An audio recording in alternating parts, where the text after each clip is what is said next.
Welcome back to the Build Live Desk. I'm Donna Sarkar. Where is my lovely co-host, Seth Juarez, you ask? I don't know. It might have something to do with those robot dogs that he likes so much. So I hope that you had a chance to tune in to James Phillips' live broadcast, hearing all about the Power Platform and everything we're going to keep doing with the Power Platform plus Pro Devs better together. So instead of me just wildly speculating about it for 15 minutes, which I would do, we thought it would be fun to invite Charles Lamanna, one of the speakers, to come and join us. Charles, where are you at? There you are. Hello, Donna. Hi. I'm here in my living room. Love it. Love it. Safe and sound, hopefully. Yes. Yeah. Yep. Yeah. I got my nice little home studio set up. I'm pretty proud of it. Love it. You might have to change your background to be not white at some point. But yeah, that way, if you have green, you could change to be all sorts of things. So tell us, you, in the middle of Build, in the middle of all of the excitement around the keynote and such, yesterday, you all casually bought a company called Softmotive? We did. Yeah, and Satya kind of dropped that in his keynote, and we're like, wait, what? So can you tell us a little bit about Softmotive, what they do, and why this is a big deal? Yep. Yeah. So Softmotive is one of the leading RPA vendors out there. So for over 15 years, they've helped provide rich Windows desktop application automation. And this is really important because it helps complement the very cloud-centric, API, AI-centric Power Automate offering to really give a single solution that can automate anything in any company, anywhere. And what's great is Softmotive has had this whole idea of being low code for citizen developers for their entire existence. So it's really a perfect fit for the Power Platform. They've been around 15 years working on low code automation tools. That's wild, right? It's like fate. So RPA, robotic process automation, can you tell us a little bit about why this matters and why it's such an important business, especially for all these legacy apps that exist? Like, you know, many of the tools that we've seen in the studio, I'm like, there's a legacy app. And I always think like, what we need is RPA. So can you share a little bit of those stories? Yeah. So I'd say there are two really interesting things about RPA. The first is every IT landscape, every enterprise landscape is just full of old, crusty, legacy stuff. Yes. And the big problem when we go learn about Kubernetes, we learn about Azure Functions, we learn about all this new exciting technology, but we can't integrate with that legacy system. RPA is an easy way to have a bridge between all your new exciting software and solutions you're building, but still get back into those systems that actually store your customer list or your financial records or some other really important business process data. And the second thing is, really, we've gotten to a point with RPA, with artificial intelligence and machine learning and computer vision, that it's really robust and very strong. So even if you have those legacy apps, you can now build UI automation that will last and be durable. And that wasn't as true 10 years ago where AI wasn't as prevalent. This is so true. And I think we're going to see so many people, especially now, realize that, oh, there's a huge opportunity here. And by using these tools that I can actually learn quite quickly, I can automate away some of these really manual tasks that I may have at the office that I can't get into right now. And let's figure out a way to do those from home. So that's awesome. Speaking of remote work, our team as a whole, the Power Platform organization, has undergone quite the change in the last 3 months. And our customers have too. Do you want to talk a little bit about just this remote work culture that we've all suddenly adapted and what your thoughts are on that? Yeah, so I think like in general, it's pretty amazing to see how quickly Microsoft and all of our employees have been able to pivot to be remote workers. And it's interesting watching how like meetings evolve. I mean, at first it's just video conferencing, but now we have like side chats. We have apps that we use to vote on topics during bigger meetings, so we can kind of like upvote the most important questions. But it's just really fascinating to watch the evolution of how meetings work, how collaboration works, how communication works. And of course, when we see that, we think, what does this mean to the Power Platform? So we're now rethinking a whole bunch of capabilities in Power Apps, Power Automate, Power Virtual Agent to go respond to that different work environment that's happening when people are at home and using things like Teams to communicate in a very different way than they would in person. What I think is super interesting about this time was how quickly the team has just kind of shifted to respond to the needs of governmental agencies as well as hospitals. The set of demos that you and Julie and Co did with James just now was so fascinating because they're all real. This is not made up stuff. And these aren't scenarios that, you know, some PM on our team came up with. They were the hospital saying, we need to figure out how many beds we can fit in this room. Here's a real life situation. So can you tell us a little bit about how mixed reality, which is totally in preview, suddenly became an integral part? And that demo that Julie did with mixed reality and AI Builder and the Power App was so fantastic. Can you share a little bit about how mixed reality evolved so fast on our team and where you see it going next? Yeah. I think, like, mixed reality is really fascinating because what we're seeing is people have to respond so quickly to such changing dynamics. I mean, you're putting hospital beds or you're having shelters in place that you never had them before. Mixed reality allows you to go visualize that, mock it out without having to go hire an architect or floor planner. And that's kind of what the reality is of the world right now. You just have to be able to respond and react as quickly as possible. And just mixed reality makes that very possible on that mobile device. In terms of where we're going, one of the really exciting things that we're working on is basically we're saying, how can we make the physical world become more part of the digital world using mixed reality and geospatial understanding? Yeah. So things like being able to use a Power App to go measure dimensions or create 3D models just by pointing and clicking at things.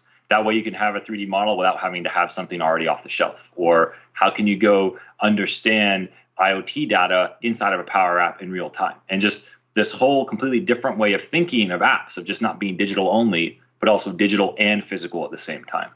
I think that is amazing. Thinking about how do you make 3D objects without being a 3D expert? How can you actually scan and say, we can translate this into some sort of an app, into some sort of an object we see pulled into a Power App? That just completely changes businesses, right? There's so many retailers right now. People can't go into shops. People can't see this couch. People can't see this object. And I can see that completely changing the game for that industry, as well as manufacturing and all of these industries we hear so much from. So that, of course, the Power Mixed Reality and Power Apps and AI Builder is my favorite thing in the world.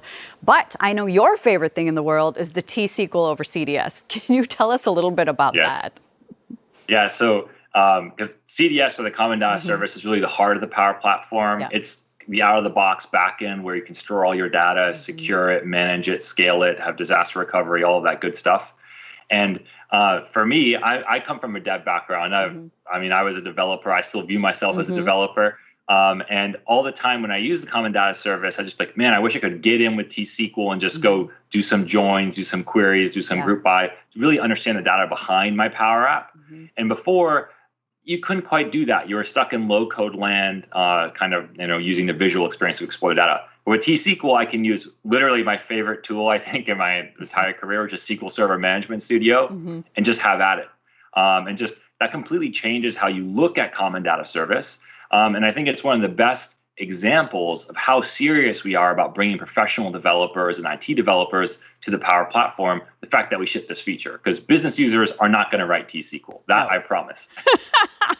So unless business users decide to become pro devs because they love opening up Visual Studio and doing all this so much, generally they're going to say, what is T-SQL? I remember at MBAS when you announced this, half the audience said, what is T-SQL? And the other half is like, oh, it's the best thing that's ever happened.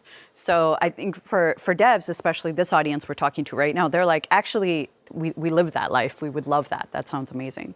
And speaking of more interesting data tools for devs, Azure Synapse and Power BI, that was a fun surprise that Satya brought up and and James brought up and Scott Gu brought up in his AMA just now. What are your thoughts?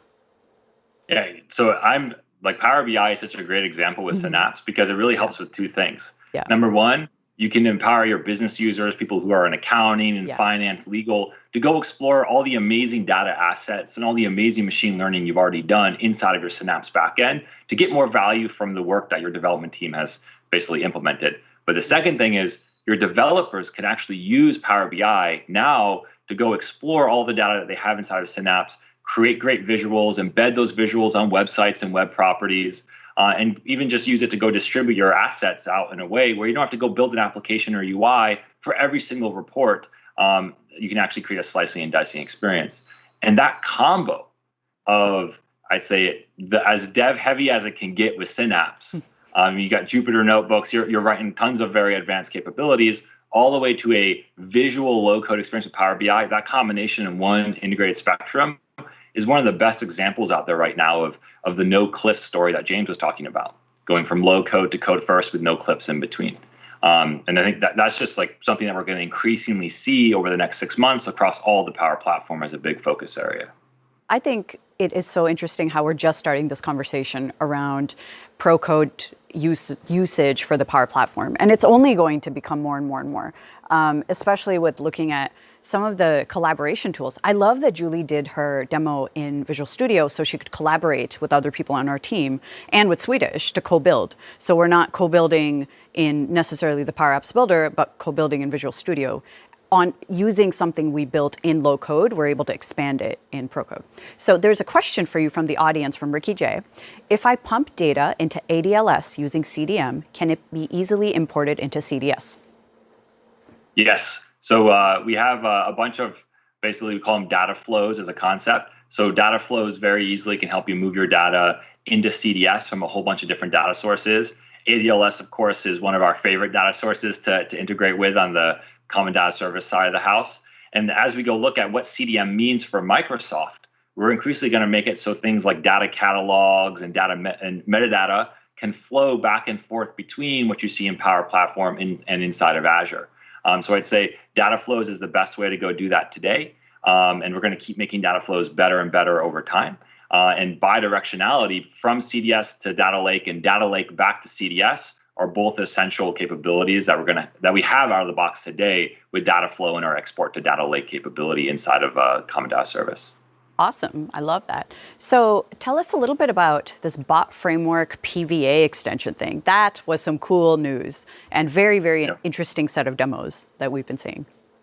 Yeah, that's another great no-cliffs example, because it's the whole idea is Power Virtual Agent is a fantastic way to rapidly churn out topics for your bot. Yeah. You don't need to have a developer to build every single new trigger word, every single new routing. You can churn out a bunch of topics. But like what always happens with a bot is you don't want your bot just to be about regurgitating information back to a human. Right. That's not a really transformative bot. You want a bot that can actually do something.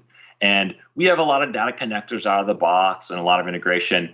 But usually to really do something interesting, you need to go write some code. That's right. And because you can use the Azure Bot Framework to author a skill, and that skill can then be registered inside of PVA or Power Virtual Agent, it's very easy to go take actions across all kinds of different systems. And we have like one great example is we've been working really closely with Coca-Cola, and they have a great employee-facing bot that mixes Power Virtual Agent and Azure Bot Framework skills seamlessly, so they can use, I'd say, the best of both worlds to build out a whole bunch of topics and really help their employee experience. So it's something that we've been working on. It's gotten a lot better with the recent announcements. It was in Satya's keynote as well for the Bot Framework Composer. But it's something that we see in the wild already from our customers. I think that is fantastic. I think it's so important for those people who work in Bot Framework to realize that there's so much work they don't have to do to set up their bot. Their bot can be auto-magically set up. I love to set mine up from an FAQ personally. I'm going to make Mary Jo do it, just so you know. And we're going to make Mary Jo do it, and then maybe have Paul extend it with the Bot Framework. That'll be a wild demo on Windows Weekly. That will be crazy. So there's another question from the audience, from Carlos P. Is there going to be a modeling tool for CDS? Yeah, so I'd say there's kind of two pieces to what we think about modeling. The first is we want to go make sure that increasingly you can use the data modeling tools you already know as a developer. So things like SQL Server Management Studio, for example, or other SQL tools to go interact with the Common Data Service. And the reason we want to do that is because the last thing you want to do is to go make a developer learn a new tool chain and a new toolkit to go do things that they can do very easily in other platforms on top of Common Data Service. So it's to go increasingly integrate with existing types of SQL tools. The second thing is we also are working on basically, how can we go get a more graphical, visual, interactive experience for the Common Data Service entities and tables so that you can have a really good low-code, rapid, easy way to go bind these things together. So those are kind of two things in parallel, and both will always exist because they serve different audiences and different types of users. Right. But we think that they kind of will serve each user type the best possible way, a low-code, no-code way, and a code-first, code-centric way that matches what people already do with SQL today. You know what I really like about this? I like these questions coming in, and it's giving both of us and the entire team a bunch of ideas on, oh, people want this, right? Our roadmap is decided by your feedback and your comments. So much of what we've done on the team, like see the entire COVID crisis series of apps and tools and portals we made, were directly co-created by all of the hospitals and governments, because people are saying, I need this and I need this to be easier. So we have more questions for you. Mainly, can I create and use CDS on-prem? But you may want to answer that on Twitter, because I do want to tell everyone, make a bit of an announcement here for the first time. So Charles and me and our teams are actually going to put on a Pro Devs conference with Power Platform. So we're going to call it Powerful Devs, and it's going to be all pro devs using Power Platform plus their usual tools, whether that's .NET or Bot Framework or Azure ML or Synapse, to build solutions that are interesting and cool. So stay tuned for that in July, not next year, but this July. So, Charles, do you have any homework for the audience? I would say go try out the Power Platform. If you're a dev and you haven't used it before, go give it a shot. In just an afternoon, you can get started, and then you can quickly go integrate with all your existing dev tools. So the biggest thing would be go try it out. We really feel good about what the story we built for developers, and I say for the first time. Yes. So thank you so much, Donna, for having me on the Thank you so much for being here. You can find both of us on Twitter, and we love to answer your dev questions. All right, everyone, make sure to check out Microsoft Learn, where you can find all these courses and such. And now it's over to Seth.